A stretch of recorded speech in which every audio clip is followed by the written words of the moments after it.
সুরজিৎ বাবু নমস্কার, বেঙ্গল নিউজ গ্রাফে। হ্যাঁ, নমস্কার নমস্কার, বলুন। বিষয়টা হচ্ছে যে গতকাল থেকে আমরা দেখছি যে যারা যোগ্য শিক্ষকরা তারা রাস্তায় বসেছে, আন্দোলনে বসেছে। কিন্তু বিষয়টা হচ্ছে সিএম তিনি বলছেন যে আপনাদের যোগ্য অযোগ্য দেখতে হবে না, কোর্টে গিয়ে শুধু পিল করছে আর বাংলার সর্বনাশ করছে। এটা মুখ্যমন্ত্রীর বক্তব্য, কি বলবেন?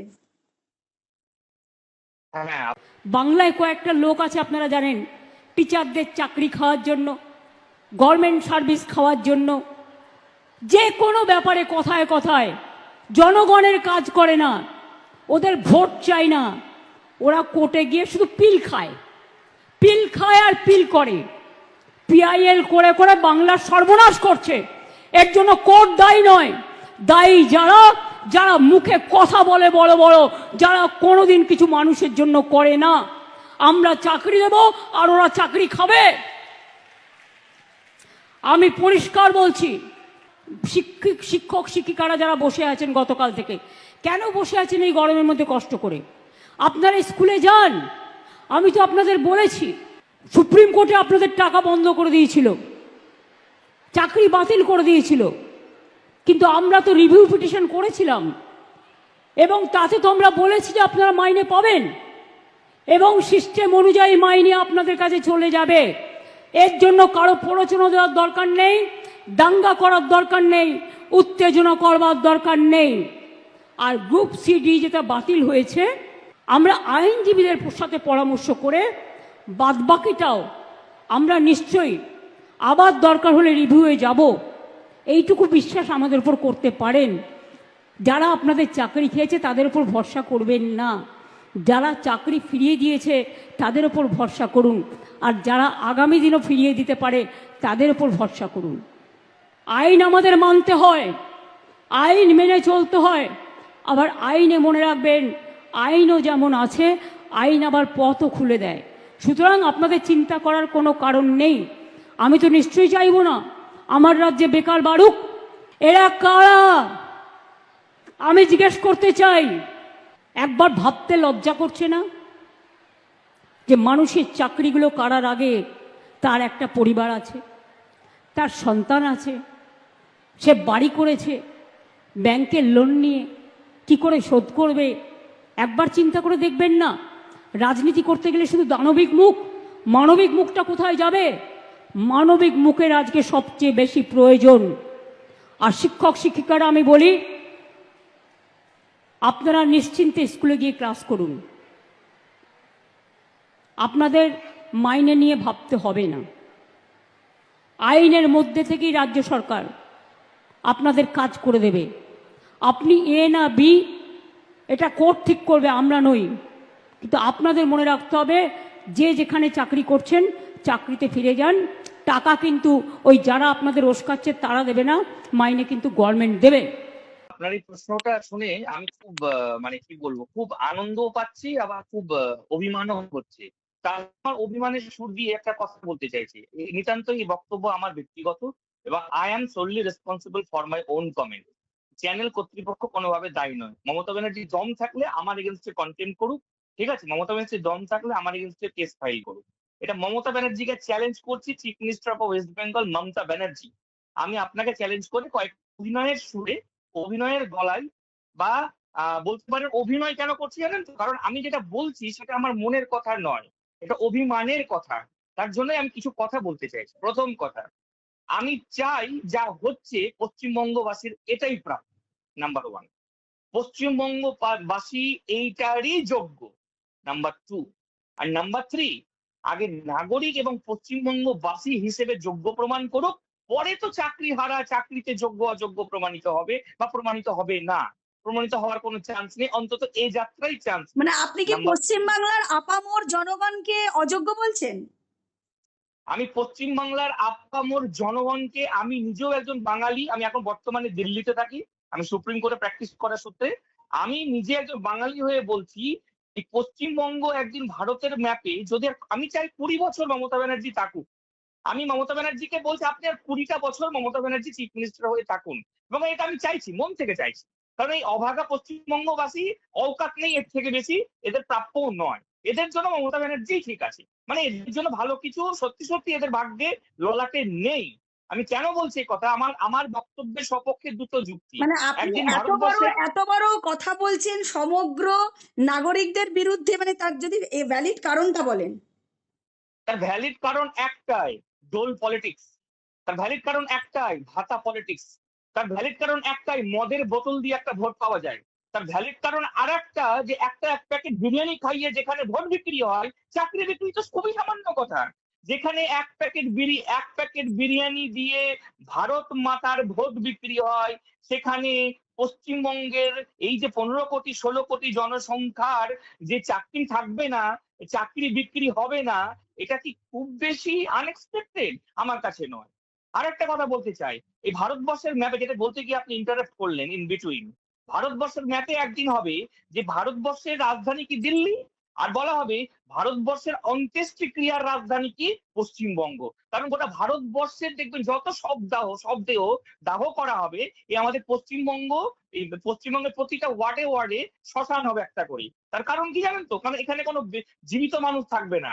এখানে আর 20 বছর যদি মমতা ব্যানার্জি থাকেন, মমতা ব্যানার্জি চিফ মিনিস্টার হিসেবে, এখানে কোনো জীবিত মানুষ থাকবে না, পুরোটাই শ্মশানে পরিণত হবে। প্রত্যেকটা ওয়ার্ডে ওয়ার্ডে শ্মশান হবে, এবং এই শ্মশানে অন্ত্যেষ্টিক্রিয়া হবে গোটা ভারতবর্ষের, গোটা ভারতবাসী। বলুন। একদম আপনাকে স্পেসিফিক ভাবে বলবো যে মুখ্যমন্ত্রী যে বলছেন আপনাদের যোগ্য অযোগ্য দেখতে হবে না, কাদের বলছে না? যারা চাকরি প্রার্থী, যারা যোগ্য চাকরি প্রার্থী, যারা পথে বসে আছে, সারা রাত তারা করুণাময়ের রাস্তায় কাগজ পেতে শুয়ে থাকতে দেখা গেছে, তাদেরকে বলছে জানতে হবে না।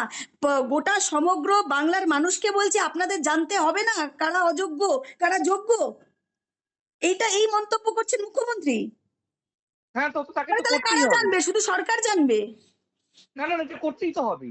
আমি বললাম না, মমতা ব্যানার্জি, আর আমি চাইছি মনে প্রাণে 20টা বছর থাকুক, এবং মমতা ব্যানার্জি এই অডাসিটি নিয়ে, আমি চাই মমতা ব্যানার্জি 230টা আসন পাক। আমি উইশ করছি মমতা ব্যানার্জিকে, মমতা ব্যানার্জি 230খানা আসন নিয়ে আবার 26-এ ফিরে আসুক, এবং 26-এ শুধু নয়, আরো 3টে টার্ম বা 4টে টার্মে, মানে 20 বছর আরো মমতা ব্যানার্জি চিফ মিনিস্টার থাকুক। কেন জানেন তো? কারণ এই থাকাটা খুব জরুরি। কিছু কিছু মানুষ আছে পৃথিবীতে দেখবেন, যাদেরকে শিক্ষা দেওয়াটা খুব জরুরি। আমি মনে করি এই পশ্চিমবঙ্গবাসীর 16 কোটি জনগণকে আমি কেন বলছি বলুন তো? আমিও কিন্তু 16 কোটির মধ্যে একজন। আমি নিজেকেও প্রশ্নটা করছি এবং নিজেই নিজেকে অভিশাপ দিচ্ছি, বিকজ আমি অভিশপ্ত বাঙালি। কেন আমি অভিশপ্ত বাঙালি? তার জন্যই পশ্চিমবঙ্গে দেখবেন ট্যালেন্ট, ব্রেন ড্রেনেজ কিন্তু আরো বেড়ে যাবে। এবং আমি আপনাকে বলি, আপনি এই দিল্লিতে কথাটা যত বলছেন কাজের লোক এক আছে। সেকেন্ড সুরজিৎ বাবু, আপনি এই কথাটা বলছেন যে ব্রেন ড্রেনেজ বেড়ে যাবে, মুখ্যমন্ত্রী বলছেন যে আমরা চাকরি দিতে চাই, ওরা তো চাকরি খাবে, আমরা তো ট্যালেন্ট যারা আছে তাদেরকে তো আমরা চাকরি দিতে চাই, চাকরি দিচ্ছি, কিন্তু চাকরি তো খাচ্ছে যারা বিরোধী তারা। একটা কথা বলি, এই খাওয়া খাওয়ির ব্যাপারটা বেশ রাজনীতির সঙ্গে যায়। এই খাওয়া খাওয়ির ব্যাপারটা কিন্তু আমাদের জুডিশিয়ারির সঙ্গে যায় না। Number one. নাম্বার টু, চাকরিটা কেউ খায়নি, তাহলে উনি কিন্তু কন্টেম্প করলেন। উনি যে মুহূর্তে উনি বলছেন যে চাকরি খাচ্ছে বিরোধীরা, উনি দ্য সেম মোমেন্ট উনি কিন্তু কন্টেম্পট অফ সুপ্রিম কোর্ট করলেন। ওনার এগেনস্টে already contempt of Supreme Court case pending, notice already issued, মানে advocate notice, and that matter will be listed before the Supreme Court of India. খুব শিগগিরই wait করুন। উনি আর একটা কন্টেম্প করলেন, যদি উনি এই কথা বলে থাকেন, আমি জানি না উনি বলেছেন কোথায়, যদি উনি বলে থাকেন প্রকাশ্যে অন এয়ার, তাহলে উনি আর একটা সেকেন্ড কন্টেম্প করলেন, এবং কন্টেম্প অফ সুপ্রিম কোর্ট করলেন, যেখানে ম্যাক্সিমাম সাজা কিন্তু 6 মাসের জেল। মুখ্যমন্ত্রী আরো বলছেন সুপ্রিম কোর্ট চাকরি বাতিল করেছে, টাকা বন্ধ করেছে, আমরা রিভিউ পিটিশন করেছি, আপনারা আস্থা রাখুন। সুপ্রিম কোর্ট কি করেছেন না করেছেন সেটা সর্বজন বিদিত। ওখানে কিন্তু শিক্ষকরা আছে, ওখানে কোনো কি বলবো, ওখানে কোনো কোনো চাকর বাকর কেউ নেই আন্দোলনে, কিন্তু সবাই highly qualified, more than Mamata Banerjee. Mamata ব্যানার্জির তো অনেকগুলো ফেক ডিগ্রি রয়েছে, কিন্তু ওনাদের কিন্তু ফেক ডিগ্রি নেই। না, উনিও কিন্তু ম্যাক্সিমাম অ্যাডভোকেট, মমতা বন্দ্যোপাধ্যায় নিজেও কিন্তু লয়ার। আমি আপনারই চ্যানেলে মনে হয় বলেছিলাম, মমতা ব্যানার্জি যে একজন ফেক লয়ার, এবং মমতা ব্যানার্জির যে বার লাইসেন্স যে সার্টিফিকেট, আমরা যাকে বলি COP, certificate of practice given by the bar council of India, যদি মমতা ব্যানার্জি দেখাতে পারে, আমি আমার ওকালতি পেশা ছেড়ে দেবো। বলুন নেক্সট কোয়েশ্চেন বলুন। সুরজিৎ বাবু, ব্রাত্য বসু যিনি শিক্ষামন্ত্রী, তিনিও আজকে প্রেস কনফারেন্স করেছেন। তিনি বলছেন কোনো যোগ্য অযোগ্য কোনো লিস্ট বার করা যাবে না, কারণ যারা চাকরি প্রার্থী তাদের প্রাথমিক দাবি ছিল যে লিস্টটা বার করতে হবে। পরিষ্কারভাবে আজকে সরকারের তরফ থেকে বা শিক্ষামন্ত্রী জানিয়ে দিয়েছেন প্রেস করে যে যোগ্য অযোগ্য লিস্ট বার করা যাবে না। আমরা সুপ্রিম কোর্টের অর্ডার ফলো করে কাজ করছি এবং যারা উচ্চ আইনজীবীরা আছে তাদের পরামর্শ অনুযায়ী কাজ করছি। কি বলবেন? প্রথম কথা, দ্য স্টেট অফ ওয়েস্ট বেঙ্গলের যারা আইনজীবী রয়েছে সুপ্রিম কোর্টে, তাদের মধ্যে যে লিড করছেন যিনি কপিল সিব্বলজি, কপিল সিব্বলজির সঙ্গে বসে চা খাওয়া লোক হচ্ছি আমি, number one. Number two, Kapil সিব্বলজি যেটা করছেন ওনার ক্লায়েন্টের এখানে ক্লায়েন্টকে স্টেট অফ ওয়েস্ট বেঙ্গল। তা আমার প্রশ্ন, কপিল সিব্বলজি যেটা করছেন in the eyes of law absolutely right. উনি তো ওনার ক্লায়েন্টকে সেট করবেন, এটাই আমাদের ডিউটি, এটাই আমাদের অ্যাডভোকেটস অ্যাক্ট এবং বার কাউন্সিলের রুল, যে we have to save our own. এখানে কোনো ভুল নেই, কিন্তু অ্যাজ এ লয়ার উনি এবং উনি হচ্ছেন আমাদের কাছে অনুপ্রেরণা। কপিল সিব্বলজির কথা বলছি অ্যাজ এ লয়ার। বাট আপনি যে প্রশ্নটা করছেন, একজন সামাজিক বিজ্ঞানের ছাত্র হিসাবে বলতে পারি যে আপনার এই যে সামাজিক সমীক্ষা বা সামাজিক দীক্ষা যেটা নিয়ে আপনি প্রশ্নটা করলেন, যে উকিলের পরামর্শেই কিন্তু রাষ্ট্র বা রাজ্য চলে, মানে আইনজীবীদের পরামর্শ অনুযায়ী উনি যে কাজটা করেছেন অ্যাবসলিউটলি ঠিকই করেছেন। কিন্তু ব্রাত্য বসু মহামান্য আমাদের শিক্ষামন্ত্রী, মানে সত্যি উনি মহামান্য, মানে ওনাকে কেউ মানুক আর না মানুক, আমি ওনাকে মানি। হ্যাঁ, মানে উনি এতটাই মহামান্য। তো উনি যেটা করেছেন, উনি তো ওনার বলা আগ বাড়িয়ে বলার কি দরকার ছিল যে আমি 21 তারিখে যোগ্য অযোগ্যদের লিস্ট বার করে দেবো? মানে ললিপপ খাওয়ানোটা কি অভ্যাসে দাঁড়িয়েছে নাকি? না এই সরকারের রক্তজাত হয়ে গেছে, শিরায় উপশিরায় বইছে যে এই যে ললিপপের স্রোত? বলুন নেক্সট কোয়েশ্চেন বলুন। বিষয়টা হচ্ছে যে আন্দোলনকারীরাও কিন্তু রীতিমতন তারা তাদের যে দাবি সেই দাবিতে অনড়। এদিকে মুখ্যমন্ত্রীর বক্তব্য, তিনি বলছেন যে আপনারা চাকরি করুন, আপনারা কাজে যোগদান করুন, আমরা ঠিক সময়ে আপনাদের মাইনে পৌঁছে যাবে। মানে আপনাদের মাইনে তো বন্ধ হচ্ছে না, আপনারা তো টাকা পাচ্ছেন, তাহলে কেন আন্দোলন করছেন গরমে বসে? মুখ্যমন্ত্রী বলছেন আজকে। Supreme court categorically paragraph by paragraph বলে দিয়েছেন যে যেহেতু এটা consideration under the consideration of the student, এটা কিন্তু মমতা ব্যানার্জিকে দয়া করে সুপ্রিম কোর্ট এই জায়গায় রিল্যাক্সেশন দেননি। মহামান্য আদালত, মহামান্য সুপ্রিম কোর্ট যে রিল্যাক্সেশনটা দিয়েছেন, right two education article 21 capital A, শিক্ষার অধিকার যাতে কন্টিনিউড হয়, যাতে রিটেইনড হয় অন্তত এই বছরটা, সেইটা মাথায় রেখে জুডিশিয়াল মাইন্ড অ্যাপ্লাই করেছেন chief justice of India justice Khanna. এইটাকে উনি মিস ইন্টারপ্রেট করেন, যেটা উনি করে আসেন, যেটাতে উনি সিদ্ধ হস্ত মানুষকে বোকা বানানো। মমতা ব্যানার্জি একটা সময় বলতো না যে you can fool someone some time but you can not fool all the time all and everyone. Banerjee বলতো, আসলে মমতা ব্যানার্জির কথা নয়, এই যে এটা বিখ্যাত মানে কি বলবো, আমাদের Abraham Lincoln the president of America, উনি একটা সময় বলেছিলেন। তো আমি আপনাকে বলছি পশ্চিমবঙ্গবাসীর এটাই প্রাপ্য, আবারও বলছি দুঃখের সুরে, এবং I am responsible for my own comment.